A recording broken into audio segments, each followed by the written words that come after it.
The summer vacation for the DAC man is now over, and that means lots and lots of DAC reviews will be coming soon.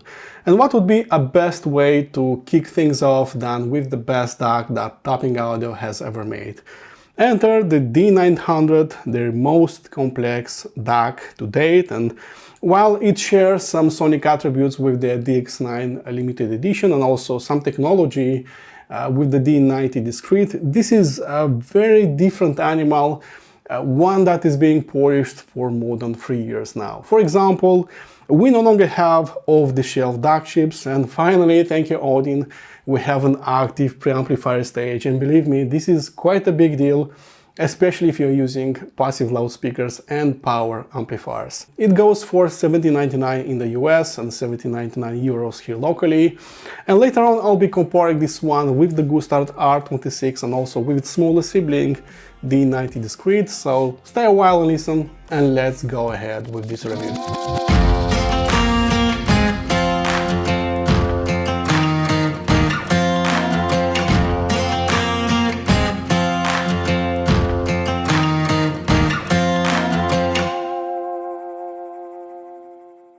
For more than a year now, Tapping has adopted a new design language for their flagship DACs. For example, you can see a very different case with their D70 Pro, also with D70 Octo. You can see the same case on the Centaur's R2R DAC, and it seems that they went with the same design language for their flagship D900. D900 goes with the same brick-like design, and it's quite stealthy, especially if you go with that matte black color scheme. I've got the silver version mostly because the rest of my electronics are also in silver, which is much easier to put into focus when shooting videos. The D900, however, is geared like a true flagship device.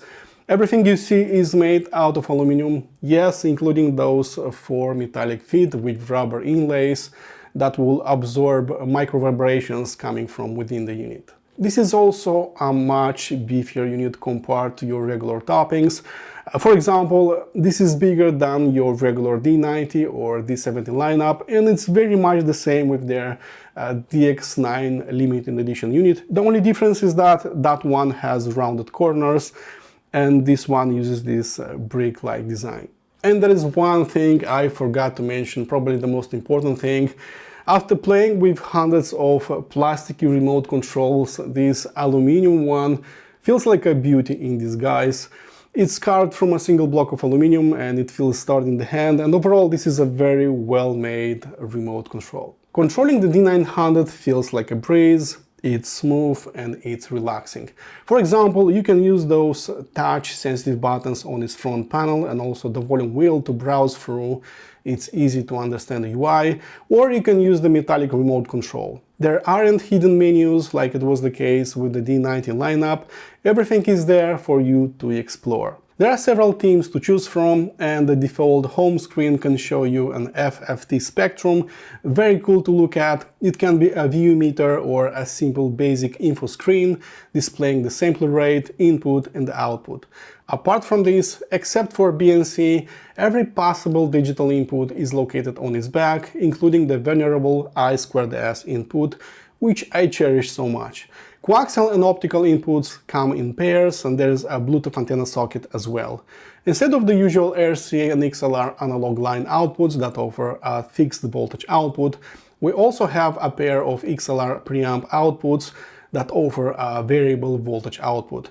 In case you're using a power amplifier or two, then I recommend using the preamp outputs that will have a nicer control over your power amplifiers. Under its hood, the most important thing to know is that instead of relying on off-the-shelf DAC chips that you can see in most modern DACs of today, we have a custom-built discrete single-bit DAC modules that will convert those zeros and ones into an analog signal. PSRM is Tapping's name for this proprietary technology, but the basic ideas are standard delta sigma that you can see in most DACs of today. On top of these PSRM modules, you can see a tiny daughter board. That is actually the IV conversion stage, or current to voltage conversion stage, that uses plenty of discrete components and a few op-amps thrown in. However, it's much bigger and beefier compared to what they did before, and that makes me quite happy. And lastly, we have this impressive voltage amplification, or the preamp stage, and also the volume control. We have 19 relays, 9 relays per channel, and quite a serious preamp stage that can provide you up to 8 dB of analog gain. So what that means, instead of outputting 4.2 or 5.2 volts via its XLR DAC output, depending on the settings, it now will output up to 10.5 or 13 volts via the preamp output, and that is actually a pretty big deal, especially if you are using power amplifiers. Tapping also implemented an FPGA chip that lets you enable a parametric equalizer. You can fine-tune the sound according to your preference, or maybe according to some room acoustics. You can save these custom presets and load them into your unit. For that, you'll need to install an app on your PC or Mac called Tapping Tune, connect your DAC to your PC or Mac via USB, launch the app, and from there everything is straightforward. You can pick the frequency, adjust the gain and Q factor, and the only thing you need to know is that I2S input doesn't support this parametric EQ function, and every other input supports it up to 192 kHz and 32-bit PCB files. Alright everyone, if you want to know a lot more about the working principles of the D900, I recommend checking out my written review that I left below, where I explain basically all and everything. And with all that said, let's hit some eardrums and let's check it out in the usual fashion. Describing the sound of the Tapping D900 is not an easy task, and let me explain to you why. For example, these are much more customizable, these are much more custom in their nature compared to any other DAC implementation. You have, the FPGA element, you have lots of lines of codes, you have lots of custom things made from the ground up, something that you don't have in a, chip-based solution or in ART or wireless DAC. Of course, you can have some clocking system, you can have some, FPGA thrown in, but it's not really as deeply customizable like it is the case with single-bit FPGA DACs. So an ESS Sabre DAC will always sound like one no matter what, with a few changes here and there, and also an ART wireless DAC will always infuse more organic matter, will slow down the pace a little bit, will add a little bit of meat on the bone, regardless of the price or of the brand. All of them are quite similar in this regard. But single-bit FPGA DACs, they are very, very different. I actually tried quite a few, I owned quite a few Chord Electronic DACs.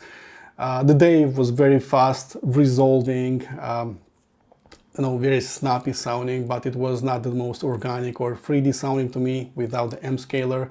The Audiophile Hydrovox is also a single-bit DAC, and it has nothing in common with the Chord Dave. It was slower, mellower, much more organic, much more thicker sounding, much more natural in a way, although not as fast sounding like the Dave. So clearly these two were very different. And to nobody's surprise, D900 doesn't resemble the Audiophile, although it resembles a little bit the sound of Chord Electronic DACs. All of these single-bit FPGA DACs that I just mentioned, from Chord Electronics, Audiophile and D900, have, however, one thing in common: the way they are dealing with the raise, with the sustain, and also decay of the notes, something that no other technique can do as impressive.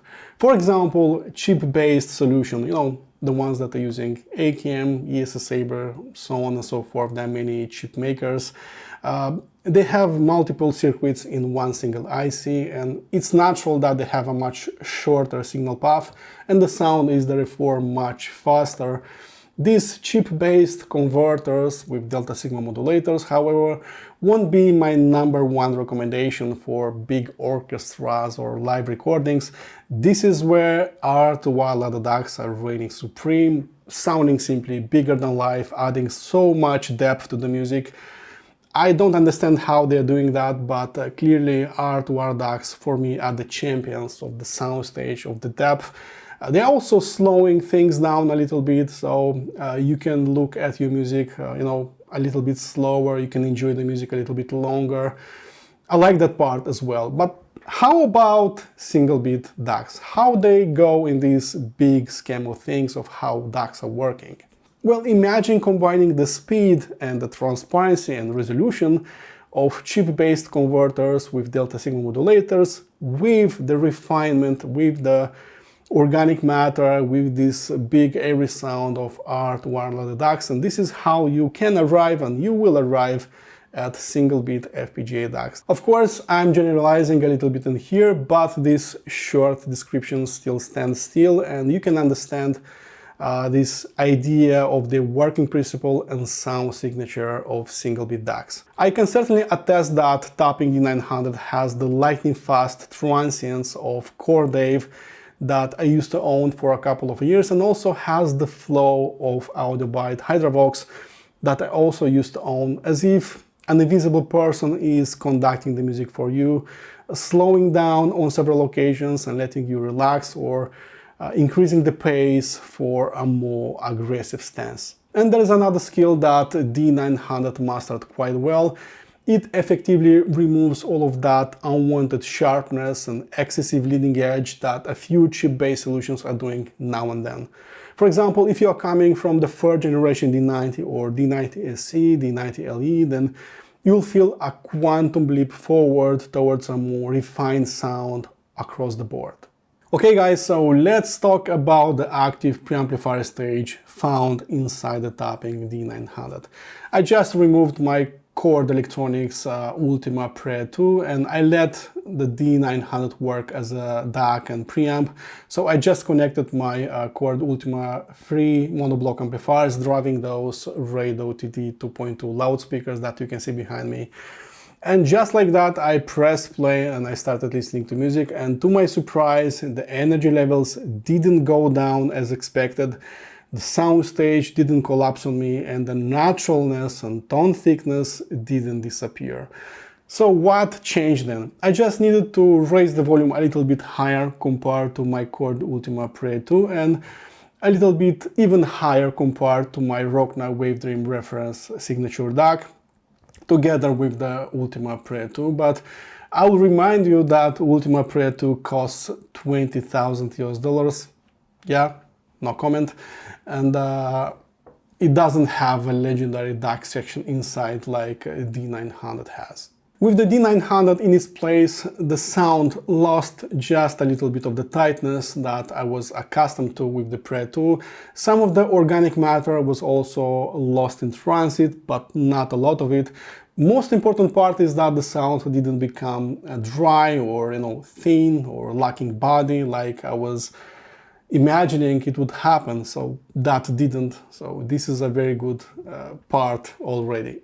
I could still experience a pretty nice stereo separation and depth even with studio albums, and overall I believe that topping did a really good job when it comes to this preamp section. And if you don't have as much power on top as I do, then please don't worry, as there are still 8 dB of analog gain remaining on top that I didn't even touch, as the sound was already way too loud in my case. I always felt that there is a strong correlation between how big a DAC or amplifier can sound and how small is the channel crosstalk. For example, the higher is the channel crosstalk, closer to 0 dB, the less impressive the 3D effects will be, and it's the other way around.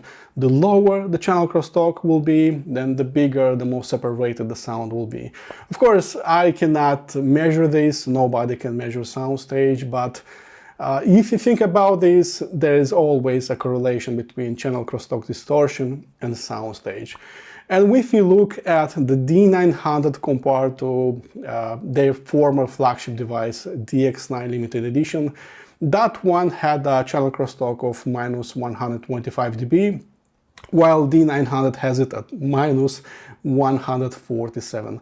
So there is a 22 dB in terms of channel crosstalk distortion that is lower, and to nobody's surprise, D900 really sounds bigger and more separated, more impressive in terms of stereo effects compared to their previous flagship device, DX9 Limited Edition.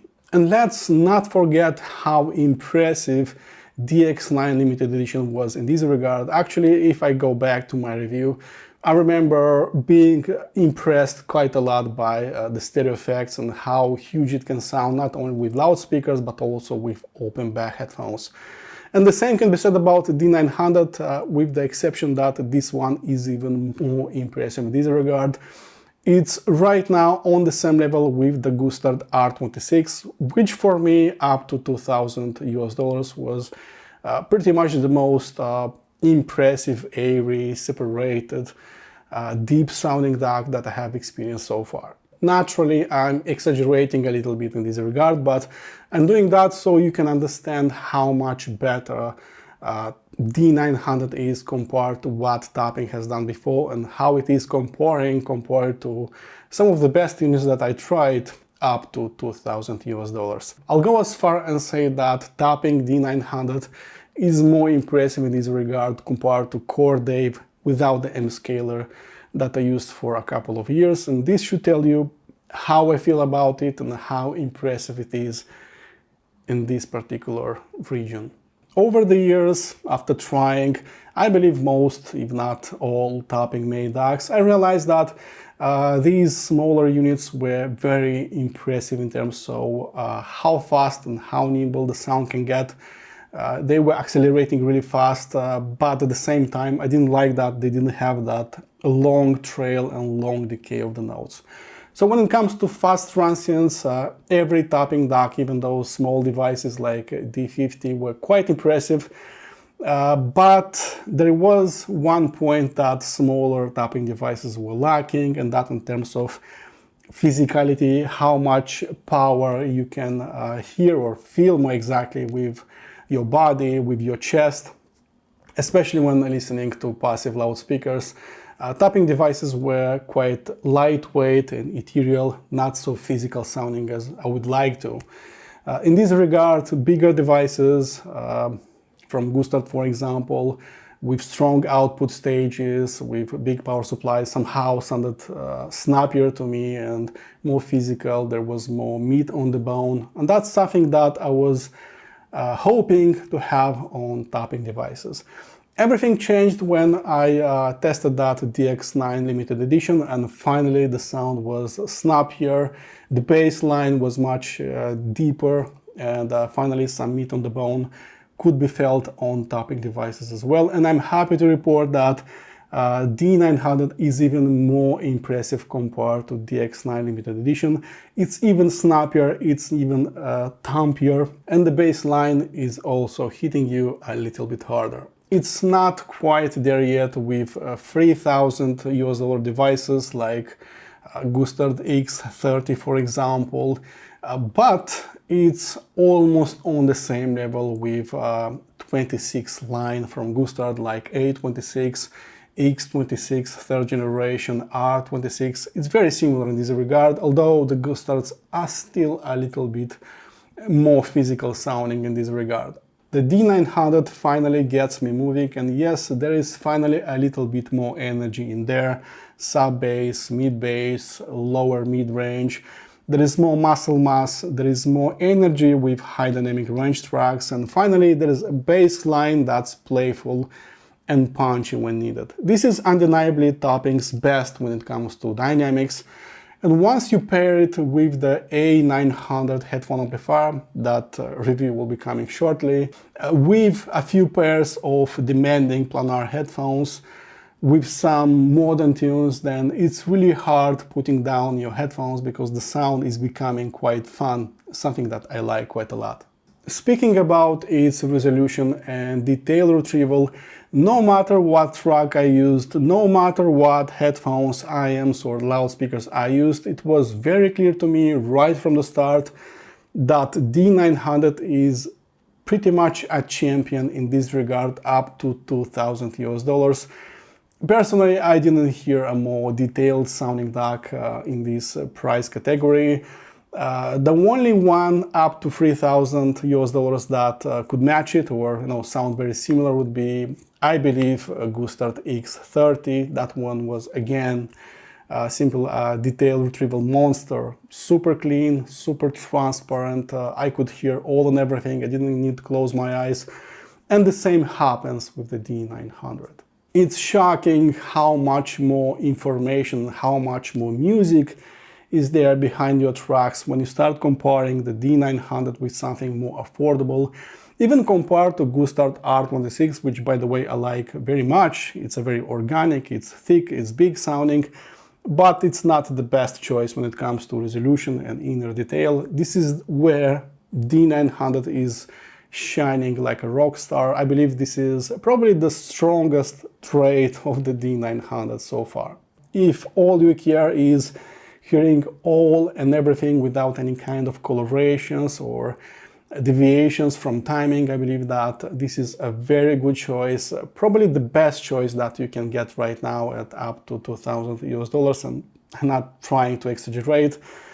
It's simply impressive in here, and you don't need too much time to realize that there is simply more on the D900 and less on the others.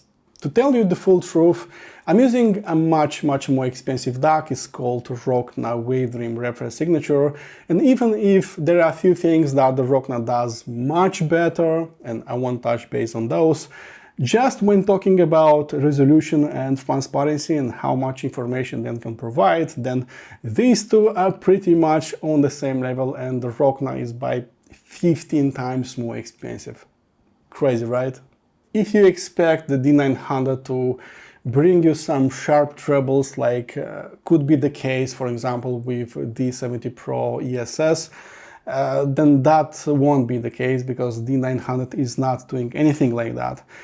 You'll get just more inner detail, but without raising the sharpness to alarming levels. I believe that super high resolution has nothing to do with sharp trebles. It's about getting more information from everywhere in the frequency response, from the bass, from the mid-range and the treble, not just from the treble as many believe. This is wrong, really. Okay everyone, let's do some short comparisons with the D90 Discrete, which is the smaller brother of D900. This is also a single bit FPGA DAC. And also let's compare it with the Gustard R26, which is one of the most fun and juicy and sweet sounding DAC that I tested up to $2,000 US. This will be an apples versus oranges comparison with the R26, because R26 is an R2R ladder DAC. I won't talk too much about the features, about what can be found under the hood, about the technology and sound, because you can check out my in-depth reviews for the R26 and also for the D90 Discrete. Let's talk about the sound, and this is where it gets pretty interesting. Sound-wise, if the only thing that matters to you is resolution and how clean and how much information you are getting from your music, then there is no surprise to anyone. D900 is simply reigning supreme in this regard. It's considerably better compared to R26 and slightly better compared to D90 Discrete. If you're using some, high quality recordings with great mastering and mixing, Blue Note records, Chesky records, Deutsche Grammophon, Stockfish records, and many others, then the difference will be actually quite substantial between D900 and R26. D90 Discrete will be my second choice. It's quite close, not really there, but pretty close.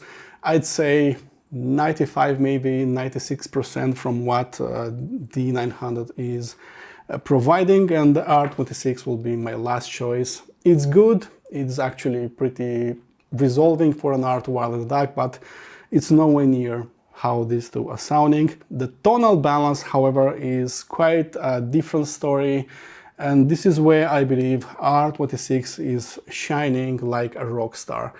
It's a little overdoing a few things, so it's not really what I would call as neutral sounding. It's definitely a more colored sounding device. There's a little bit more energy in the mid-range, for example, a little bit more in the mid-bass. So it's making everything that I'm listening to a little bit juicier and a little bit more fun sounding compared to the rest.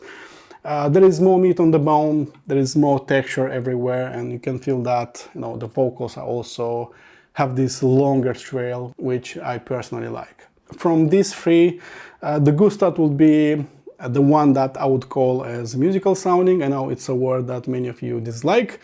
But in a nutshell, this is how I would describe the sound of the R26 and its tonal balance. This mid-bass elevation and mid-range focus on the R26 can be beneficial for most bookshelf loudspeakers that do not have as much bass, and the mid-range is not as textured and not as deep sounding like you get from big tower speakers.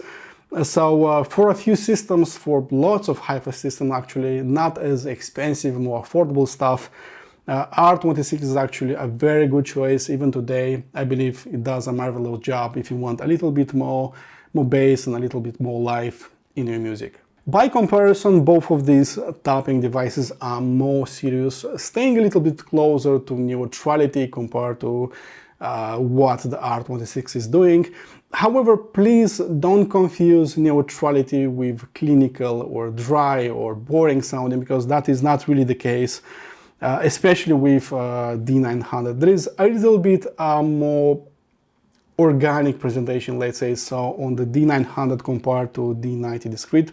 This one also has it, but not as much as D900. So I would say that the tonal richness would be, my second choice will be D900. It's very good in here, just not overdoing it like R26 is doing. And the most linear, the most correct, that is not going up and down, is actually the D90 Discrete. Last but not least, the stereophonic effects are more powerful on D900 and R26 as opposed to D90 Discrete, which is pushing the sound a little bit closer to me, and it's not so separated, not so really 3D sounding.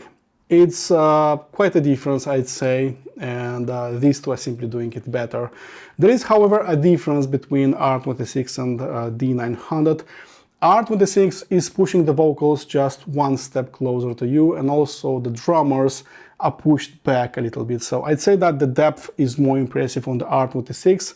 D900, however, is providing you a wider stereo separation, so there is more sounds to your peripheral vision, and also the imaging is considerably more precise on the D900 compared to R26.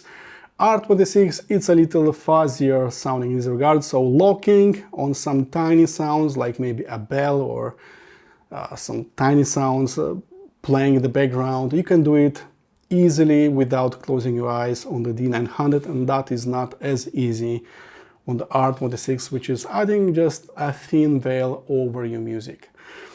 So I'd say that the winner in the stereo separation, soundstage and holography is clearly D900, followed by the R26 and then D90 Discrete. And don't get me started with the preamp section that is present only on the D900, and also that parametric EQ function that is present on both tapping devices but not on the Gustard.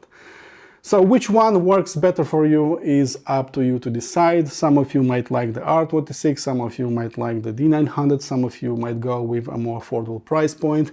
I believe all of these three are impressive sounding converters. In the end, is the D900 just a pimped up version of the D90 Discrete? I believe it's much more than that. Substantial improvements were made all across the board.